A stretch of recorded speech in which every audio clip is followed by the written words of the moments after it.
पारद कमुची शीत बढ़ुची कुहुड़ी आच्छादित होउची शीतुआ सकाळ। पहिले सूर्य किरण रे मोती भली झलसुची शिशिर बिंदु।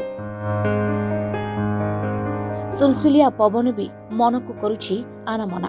ठंडा सकाळर माहौल को उषुम करुची चार दुई ढोक।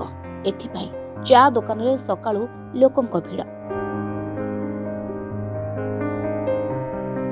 शीत सह प्राकृतिक सौंदर्य को उपभोग करुछंती पुरी उपकूलवर्ती अस्तरंगवासी। सकाळु सकाळु लोके अनेक मॉर्निंग वॉक रे बाहरुछंती। फिर जहानिया समुद्र कूल रे भी प्राकृतिक सौंदर्य उपभोग करबाकू गहली चहली देखिबाकू मिलुछि। हाँ शीत तो टिके होउची। शीत साथी जो कुहुटा होउची सेथिपाई कि परिवेश भल लागुची एवं आमे मॉर्निंग वॉक रे आसु। मॉर्निंग वॉक सारी गला आसु बहुत बढ़िया लागुची। पूरा मन रे फुर्ती लागुची, देह हाथ फुर्ती लागुची, बहुत बढ़िया लागुची। शीत दिन कुहुड़ी टिके पड़ी, हल्का कुहुड़ी भी अच्छी। तापर अल्प अल्प शीत अच्छी, शीत बेसी जदिव ना शीत लगुच। जगिंग कर सब सकाल जाऊ, आज भी जाऊँ, भल लगुच। हाँ अस्तरंग उपकूल रे शीतर राजुती शीतुआ सकाळ परिपूर्ण रास्ताघाट। लोके रास्ता पार्श्व काठ जाली थंडारू उपशम पाउछंती। पीर जहानिया प्राकृतिक सौंदर्य को उपभोग करने पर्यटकंक भिड़ जमुची। शीत आसिले सजई हुए प्रकृति, कुहुड़ी परसर रे रंगीन हुए सकाळ जीवन।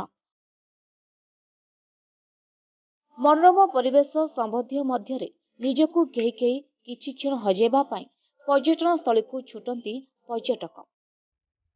शीतरे पौष माघ मास देहरे रख शीतवास। तेणु ये शीत दिन वास्तविक एते चमत्कार दिन जहाँ केबे भूली हुए ना। सेथिपाई आमर गणनायक पद लिखिथिले, स्वागत लक्ष्मी पौष घरे घरे तुम्हें आनिछ अन्न आयुष। ये मास चषापुआ ठारू आरंभ करी प्रत्येक जीव मन रे गोटे उल्लसित भाव सृष्टि करे। कारण ये हूँ खाद्य संभार मास। बिलरे धान पाचिची एवं काकर बिंदु ता ऊपर सिरी सिरी पड़ी।